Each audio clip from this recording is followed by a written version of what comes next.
आज की जो ये वीडियो है ये आप सी लैंग्वेज में कैसे कांस्टेंट वैल्यूज़ लिखते हो, कैसे आप कांस्टेंट वेरिएबल क्रिएट करते हो उसके उसके बारे में है। और आप एक बूलियन वेरिएबल कैसे डिक्लेयर करते हो उसके बारे में आज के दो टॉपिक हमारे इस वीडियो में होने वाले हैं। तो लेट्स गो और चलते हैं अपने सिस्टम पर और समझने की कोशिश करते हैं कि हम कैसे कांस्टेंट वेरिएबल एक पास करेंगे और हम कैसे अपना बूलियन वैल्यूज़ को लिखते हैं और उनमें हम कैसे वैल्यूज़ को पास करते हैं। सबसे पहले वही अपना पहले फाइल क्रिएट करेंगे हम, न्यू फाइल, सोर्स फाइल। ठीक है, फिर इसको सेव करेंगे, फाइल सेव एज सी लैंग्वेज की हमें फाइल बनानी है और इसका नाम लिखना है कॉन्स्ट एंड आप फाइल में कभी भी स्पेस पास मत करना, अंडरस्कोर लिखना, एक अच्छी हैबिट होती है। And boolean bool values dot C हमारी नाम की फाइल बन जाएगी सेव करते ही। तो इसमें हम अपना पहला प्रोग्राम लिखेंगे। जैसे कि मैंने अपना यहाँ पे स्टार्टिंग जो हमारा सिंटेक्स है सी का वो मैंने लिख लिया है। अब मुझे क्या करना है, मुझे इसमें कांस्टेंट वेरिएबल एक क्रिएट करना है। तो अगर आप कोई कांस्टेंट वेरिएबल क्रिएट करना चाहते हो तो उसके लिए आपको लिखना पड़ता है कॉन्स्ट CONST कॉन्स्ट आप लिखोगे।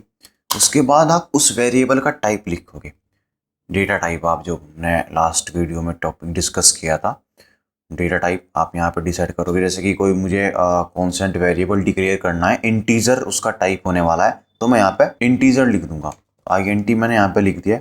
इंट अब उस वेरिएबल का नाम, अब जैसे कि मैं किस नाम से वेरिएबल क्रिएट करना चाहता हूँ, मैं वेरिएबल जो है मैंने वो क्रिएट किया DOB के नाम से, लेकिन मुझे उसकी वैल्यू भी यहीं पे पास करनी पड़ेगी। इक्वल टू मैंने यहाँ पे पास किया है और मैंने यहाँ पे एक रैंडम कोई भी डेट ऑफ ईयर हम ले लेते हैं, तो मैंने यहाँ पे ले लिया 2000। DOB नाम का एक वेरिएबल है जिसकी वैल्यू 2000 है, टाइप उसका इंटीजर है जो कि कांस्टेंट वेरिएबल है। जैसे कि हमने यहाँ पे कांस्टेंट वेरिएबल तो क्रिएट कर दिया है, लेकिन अब इसका फायदा क्या है, अब मैं इस 2000 को चेंज नहीं कर सकता हूँ। कांस्टेंट का मतलब है ये फिक्स हो चुका है, आप इस वैल्यू को चेंज नहीं कर सकते हो। मैं इसको पहले प्रिंट करता हूँ फिर इसको चेंज करने की कोशिश करते हैं। तो सबसे पहले हम प्रिंट करने के लिए, क्योंकि ये इंटीजर है, तो हम इसके लिए क्या यूज करेंगे, मैंने आपको लास्ट वीडियो में बताया था कि हम इसके लिए %d का यूज करते हैं इंटीजर के लिए। कोमा लगाएंगे, कोमा लगाने के बाद आप यहाँ पे वेरिएबल का नाम पास कर दोगे DOB। कोड को सेव करोगे, कंपाइल करोगे, कोई एरर नहीं आई है, वार्निंग 0 एरर 0। जब दोनों चीज़ 0 हैं तो फिर हम रन कर सकते हैं। रन किया, हमारा आ गया यहाँ पे 2000, हमारा आउटपुट सही है। ठीक है, तो हमारा प्रोग्राम सही है। अब मैं क्या करता हूँ, 2000 वैल्यू को चेंज करने की कोशिश करता हूँ। जैसे अगर आप कोई कॉन्स्टेंट वेरिएबल ले रहे हो, उसको अगर आपको कोई चेंज करता है किसी प्रोग्राम में तो क्या होगा, अब वो देख लेते हैं। जैसे कि यहाँ पे मैंने लिखा था DOB, यहाँ पे मैं लिख लेता हूँ DOB इज इक्वल टू, मैं सोच रहा हूँ मेरी डेट ऑफ बर्थ गलत लिखी गई थी, मैं उसको चेंज करना चाहता हूँ, 2001 मैंने यहाँ पर पास कर दिया। उसके बाद मैं ऊपर वाली लाइन दोबारा से लिख देता हूँ। अब मैं फिर से सेव करता हूँ, कंपाइल करता हूँ। कंपाइल करूँगा तो उसने एरर शो कर दी मुझे, क्योंकि ये वेरिएबल जो आपने क्रिएट करा था कॉन्स्टेंट, इसको बस एक बार क्रिएट करने के बाद आप सिर्फ रीड कर सकते हो, राइट नहीं कर सकते हो। राइट का एक्सेस आप खो चुके हो क्योंकि वो कॉन्स्टेंट बन चुका है। तो आई होप आपको कांस्टेंट वेरिएबल कैसे क्रिएट करना है, कैसे आपको लिखना है, आपको वो समझ में आ गया होगा।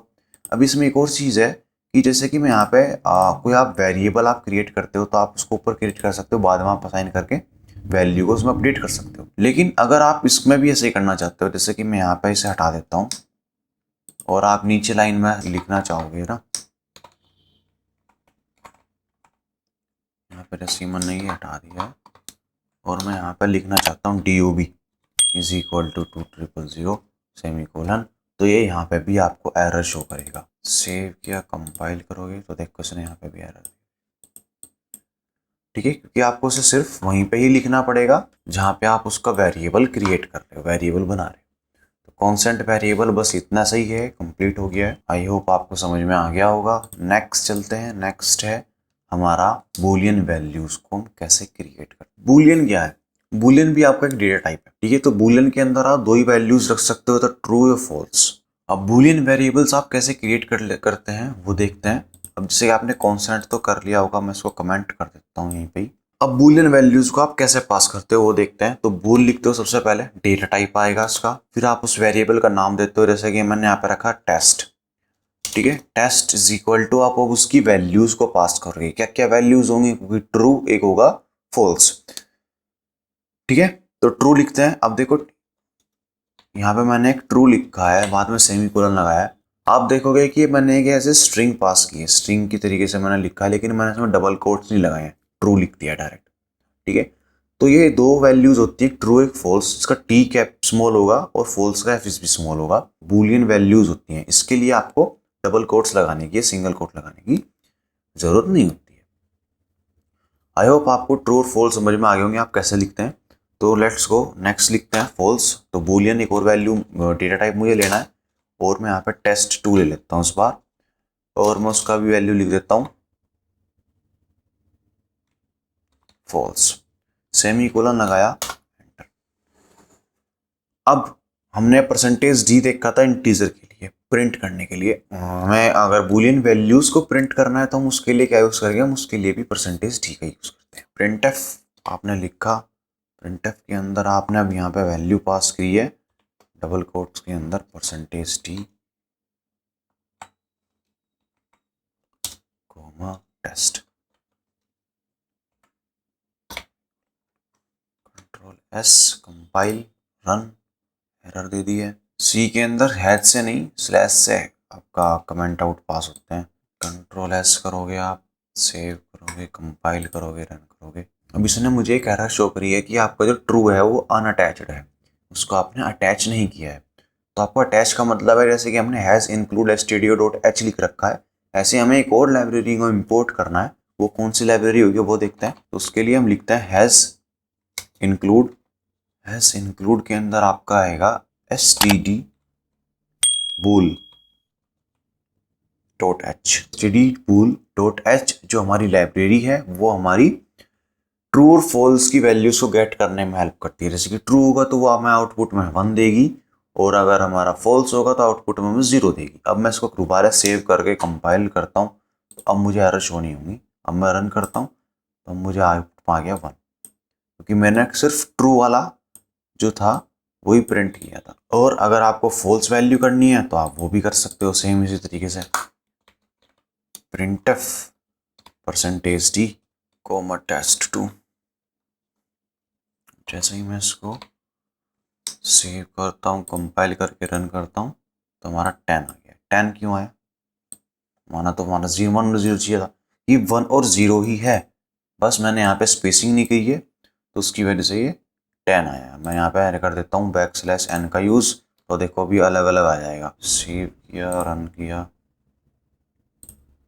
देखो 1 और 0 अलग अलग लाइन में आ गए। तो 10 नहीं था, वो अलग एक ही लाइन में हमारे दोनों आउटपुट आ गए थे। तो आज की वीडियो में बस इतना ही कि हम एक बूलियन वैल्यूज कैसे क्रिएट करते हैं, बूलियन वेरिएबल हम कैसे क्रिएट करते हैं, और हम कांस्टेंट वेरिएबल्स को कैसे क्रिएट करते हैं। तो आई होप आपको भी ये समझ में आ गया होगा कि हम कोई भी वैल्यू या कोई भी कांस्टेंट वैल्यू कैसे क्रिएट करते हैं, और आपका बूलियन वैल्यूज को हम कैसे क्रिएट करते हैं। कांस्टेंट वैल्यू ज़्यादातर आपकी यूज़ आती है जब आप पाई की वैल्यू डिक्लेयर करते हो, क्योंकि उस समय चेंज नहीं करनी होती।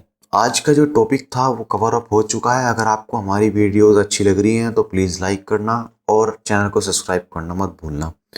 Thank you so much class, मिलते हैं नेक्स्ट वीडियो में जो आपकी ऑपरेटर्स की होने वाली है।